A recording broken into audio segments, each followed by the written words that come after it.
Siddu DK ನಡುವಣ power ಫೈಟ್ಗೆ big twist ಸಿಗ್ತಾ ಇದೆ. ಸಿದ್ದು ಡಿಕೆ ದೆಹಲಿಯಾನದ ಬಗ್ಗೆ ಹೊಸ ಡೇಟ್. ಸಿದ್ದು ಡಿಕೆ ನಡುವಣ ಪವರ್ ಫೈಟ್ಗೆ ಬಿಗ್ ಟ್ವಿಸ್ಟ್ ಸಿಗ್ತಾ ಇದೆ. ಸಿದ್ದು ಡಿಕೆ ದೆಹಲಿಯಾನದ ಬಗ್ಗೆ ಹೊಸ ಡೇಟ್ ಅನೌನ್ಸ್ ಆಗ್ತಾ ಇದೆ. ಡಿಸೆಂಬರ್ 23ರಂದು ದೆಹಲಿಗೆ ಸಿಎಂ ಮತ್ತು ಡಿಸಿಎಂ ಹೋಗ್ತಾರೆ. ಸೋನಿಯಾ ರಾಹುಲ್ ಸಮ್ಮುಖದಲ್ಲಿ ಮೆಗಾ ಸಂಧಾನವಾಗುತ್ತಾ. ಹಾಗಾದ್ರೆ ದೆಹಲಿ ಪ್ರವಾಸ ಖಚಿತಪಡಿಸಿದ ಡಿಕೆ ಶಿವಕುಮಾರ್.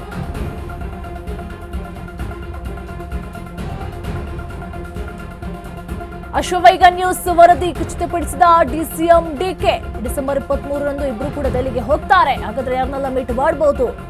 ಸಿದ್ದು ಮತ್ತು ಡಿಕೆ ನಡುವಿನ ಪವರ್ ಫೈಟ್ಗೆ ಬಿಗ್ ಟ್ವಿಸ್ಟ್ ಸಿಗ್ತಾ ಇದೆ. ಯಾವಾಗಲೂ ಕೂಡ ಹೋಗ್ತಾನೆ ಇರ್ತಾರೆ. ಆದ್ರೆ ಪ್ರತಿ ಸಾರಿನೂ ಕೂಡ ಒಮ್ಮೊಮ್ಮೆ ವರಿಷ್ಠರನ್ನ ಭೇಟಿ ಆಗ್ತಾರೆ. ಕೆಲವೊಂದ್ಸರಿ ಚಾನ್ಸ್ಗಳು ಸಿಗೋದಿಲ್ಲ. ಮೊನ್ನೆ ಕೂಡ ಅಷ್ಟೇ ಡಿಕೆ ಶಿವರು ಕೂಡ ಸಿದ್ದರಾಮಯ್ಯ ಅವರಿಗಿಂತ ಮೊದಲೇ ಹೋಗಿದ್ರು. ಅಲ್ಲೂ ಕೂಡ ರಾಹುಲ್ ಗಾಂಧಿ ಅವರನ್ನ, ಸೋನಿಯಾ ಗಾಂಧಿ ಅವರನ್ನ ಮಾತನಾಡೋದಕ್ಕೆ ಒಂದು 2 ನಿಮಿಷ ಅವಕಾಶಗಳು ಕೂಡ ಸಿಕ್ಕಿತ್ತು. ಈಗ ಇಬ್ರು ಕೂಡ ಮತ್ತೆ ಹೋಗ್ತಾ ಇದ್ದಾರೆ, ಅಥವಾ ರಾಜ್ಯ ಸಂಧಾನಕ್ಕೆ ಏನಾದ್ರು ಹೋಗ್ತಾ ಇದ್ದಾರೆ, ಅಥವಾ ವರಿಷ್ಠರೇ ಇವರನ್ನೇನಾದ್ರೂ ಕರೆಸಿಕೊಳ್ಳುವಂತ ಪ್ರಯತ್ನವನ್ನೇನಾದ್ರೂ ಮಾಡ್ತಾ ಇದ್ದಾರೆ. ಹಾಗಾದ್ರೆ ಸಿದ್ದು ಡಿಕೆ ನಡುವಣ ಪವರ್ ಫೈಟ್ಗೆ ಬಿಗ್ ಟ್ವಿಸ್ಟ್ ಸಿಗ್ತಾ ಇದೆ. ಇದೆಲ್ಲೂ ಕೂಡ ಕೊನೆ ಆಗತ್ತಾ ರಾಜಕೀಯದ ಕುರ್ಚಿ ಕಿತ್ತಾಟಕ್ಕೆ? ಅಂತೂ ಬ್ರೇಕ್ ಬೀಳುತ್ತಾ ಅನ್ನೋದನ್ನ ಕಾದು ನೋಡ್ಬೇಕಿದೆ. ಇಬ್ರು ಕೂಡ ಡಿಸೆಂಬರ್ 23ಕ್ಕೆ ದೆಹಲಿಗೆ ಹೋಗ್ತಾರೆ. ಹಾಗಾದ್ರೆ ಯಾರನ್ನೆಲ್ಲ ಭೇಟಿ ಆಗಬಹುದು?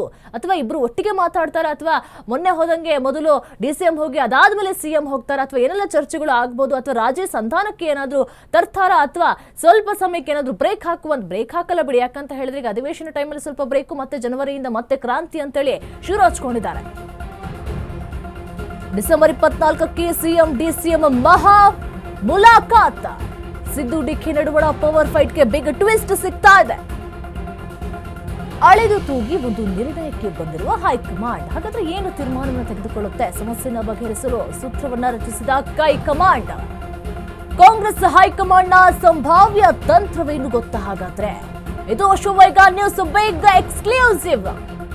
ಹಾಗಾದ್ರೆ ಏನೆಲ್ಲ ಚರ್ಚೆಗಳು ಆಗಬಹುದು? ಯಾರನ್ನೆಲ್ಲ ಮೀಟ್ ಮಾಡಬಹುದು?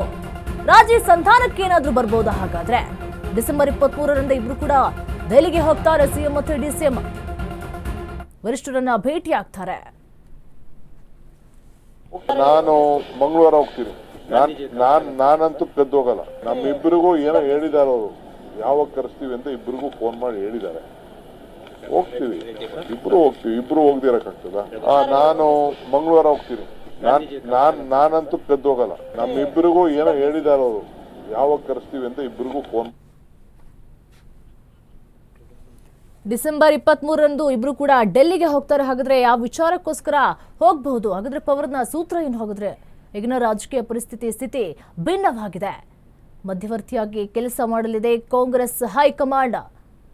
ಹಾಗಾದ್ರೆ ಇಬ್ಬರ ಬಿಕ್ಕಟ್ಟನ್ನ, ಇಬ್ಬರ ಕೋಲ್ಡ್ ವಾರ್ ಅನ್ನ ಬಗೆಹರಿಸೋದಕ್ಕೋಸ್ಕರ ಏನಾದ್ರು ಹೈಕಮಾಂಡ್ ಡೇಟ್ ಫಿಕ್ಸ್ ಅನ್ನ ಮಾಡ್ತಾ ಹಾಗಾದ್ರೆ ತಮ್ಮ ಸಮ್ಮುಖದಲ್ಲಿ ಸಭೆಗೆ ಸೂಚಿಸಲಿರುವ ಸೋನಿಯಾ ಗಾಂಧಿ. ಹಾಗಾದ್ರೆ ಅವ್ರು ಹೇಳುವಂತಹ ಮಾತುಗಳನ್ನ, ಅವ್ರು ಹೇಳುವಂತಹ ಸೂಚನೆಗಳನ್ನ ಕೇಳ್ತಾರ? ಇಬ್ರು ರಾಜ್ಯ ಸಂಧಾನಕ್ಕೆ ಬರ್ತಾರ? ತಮ್ಮ ನಡುವೆ ಇರುವಂತಹ ಭಿನ್ನಾಭಿಪ್ರಾಯಗಳು ಸರಿ ಹೋಗುತ್ತಾ? ರಾಜ್ಯದ ಕುರ್ಚಿ ಕಿತ್ತಾಟಕ್ಕೆ ಕೊನೆಗೂ ಬ್ರೇಕ್ ಬೀಳುತ್ತಾ? ಡಿಸೆಂಬರ್ 24ರಂದು ದೆಹಲಿಯಲ್ಲಿ ಸಿದ್ದು ಡಿಕೆ ಮಹಾ ಮೀಟಿಂಗ್ ಇದೆ. ಸೋನಿಯಾ ಗಾಂಧಿ ಹಾಗೂ ರಾಹುಲ್ ಗಾಂಧಿ ಅವರ ಜೊತೆ ಮಾತನಾಡ್ತಾರೆ. ಇದು ಅಶ್ವವೈಗ ನ್ಯೂಸ್ನ ಬಿಗ್ ಎಕ್ಸ್ಕ್ಲೂಸಿವ್. ಸೀಟ್ ಬಿಕ್ಕಟ್ಟು ಬಗೆಹರಿಸಲು ಹೈಕಮಾಂಡ್ ಮುಂದಾಯ್ತಾ? ಹಾಗಾದ್ರೆ ಇವರಿಬ್ಬರ ನಡುವೆ ಬ್ರೇಕ್ಫಾಸ್ಟ್ ಮೀಟಿಂಗ್ ಅನ್ನೋದನ್ನು ಕೂಡ ತಂದು ಅದಾದ ಮೇಲೆ ಸ್ವಲ್ಪ ಬಗೆಹರಿತು ಅನ್ಕೊಳ್ಳುವಾಗಲೇ ಮತ್ತೆ ಶುರುವಾಗಿತ್ತು. ಈಗ ಮತ್ತೆ ಹೈಕಮಾಂಡ್ ಮಧ್ಯೆ ಬಂದಿದೆ. ಹಾಗಾದ್ರೆ ಹೈಕಮಾಂಡ್ ಮಧ್ಯೆ ಪ್ರವೇಶ ಮಾಡಿದ ಮೇಲೂ ಕೂಡ ಏನಾದ್ರೂ ಇವರಿಬ್ಬರ ಸಮಸ್ಯೆಗಳು ಬಗೆಹರಿಬಹುದಾ? ರಾಜ್ಯದ ಕುರ್ಚಿ ಕಿತ್ತಾಟಕ್ಕೆ ಕೊನೆಗೂ ಬ್ರೇಕ್ ಅನ್ನ ಹಾಕಬಹುದಾ? ಹಾಗಾದ್ರೆ ಯಾವಾಗ ಕಾಂಗ್ರೆಸ್ ಪಕ್ಷ ಅಧಿಕಾರಕ್ಕೆ ಬಂತು ಆಗಲಿಂದನೂ ಕೂಡ ಚರ್ಚೆಗಳು ಶುರುವಾಗ್ತಾನೆ ಇತ್ತು. ಆಗ್ಲಿ 2.5 ವರ್ಷ ಅಂತ ಹೇಳಿ ಕೂಡ ಕಾಯ್ತಾ ಇದ್ರು. ಇಲ್ಲ ಸಿಎಂನ ಕೆಳಗಿಳಿಸಬೇಕು ಅಂತ ಹೇಳಿ ಕೆಲವರು ಕಾಯ್ತಾ ಇದ್ರು, ಇಲ್ಲ ಸಿಎಂ ಮುಂದುವರಿಸಬೇಕು ಅಂತ ಹೇಳಿ ಕೂಡ ಕೆಲವರು ಕಾಯ್ತಾ ಇದ್ರು. ಯಾವ ಹಬ್ಬ ಹರಿದಿನ ಏನೇ ಬರಂಗಿಲ್ಲ, ಇಲ್ಲ ರಾಜಕೀಯದಲ್ಲಿ ಬದಲಾವಣೆ, ಸಿಎಂ ಕುರ್ಚಿಯಲ್ಲಿ ಬದಲಾವಣೆ ಅಂತ ಹೇಳಿ ಸುದ್ದಿಗಳು ಆಗ್ತಾನೆ ಇತ್ತು. ಈಗ 2.5 ವರ್ಷ ಆಯಿತು. ಈಗ ಮತ್ತೆ ಡಿಸಿಎಂ ಕೂಡ ಕಣ್ಣಿಟ್ಟಿದ್ದಾರೆ. ಒಂದು ಕಡೆ ಹೇಳ್ತಾರೆ, ಇಲ್ಲ ಹೈಕಮಾಂಡ್ ಏನು ತೀರ್ಮಾನವನ್ನು ತೆಗೆದುಕೊಳ್ಳುತ್ತೆ ಅದಕ್ಕೆ ನಾನು ಬದಲಾಗಿರ್ತೇನೆ ಅಂತ ಹೇಳಿ ಕೂಡ ಇಬ್ರು ಮಾತನ್ನ ಹೇಳ್ತಾರೆ. ನಿನ್ನೆ ಕೂಡ ಸಿಎಂ ಹೇಳಿದ್ರು, ಇಲ್ಲ ನಾನೇ ಇರ್ತೇನೆ ಅಂತ ಕೂಡ ಹೇಳಿದ್ರು. ಒಂದು ಕಡೆ ಡಿಕೆ ಶಿವರು ಕೂಡ ಹೇಳಿದ್ರು, ಇಲ್ಲ ನಾವು ಸಂಧಾನಕ್ಕೆ ಬಂದಿದ್ದೇವೆ, ಒಪ್ಪಂದ ಮಾಡ್ಕೊಂಡಿದ್ದೇವೆ ಅನ್ನುವಂಥ ಮಾತನ್ನು ಕೂಡ ಹೇಳ್ತಾ ಇದ್ರು. ಹಾಗಾದ್ರೆ ಇವರೇನು ಮಾಧ್ಯಮದವರ ಕಣ್ಣು ತಪ್ಪಿಸೋದಕ್ಕೋಸ್ಕರ ಅಥವಾ ಸಂಚಲನವನ್ನ ಮೂಡಿಸ್ತಾ ಇರೋದಾ, ಅಥವಾ ಇಬ್ರು ಕೂಡ ಒಮ್ಮತಕ್ಕೆ ಬಂದಿಲ್ವಾ? ಇವರೇ ಕನ್ಫ್ಯೂಷನ್ ಅಲ್ಲಿ ಇದಾರ ಅನ್ನೋದು ಕೂಡ ಡೌಟ್ ಇದೆ.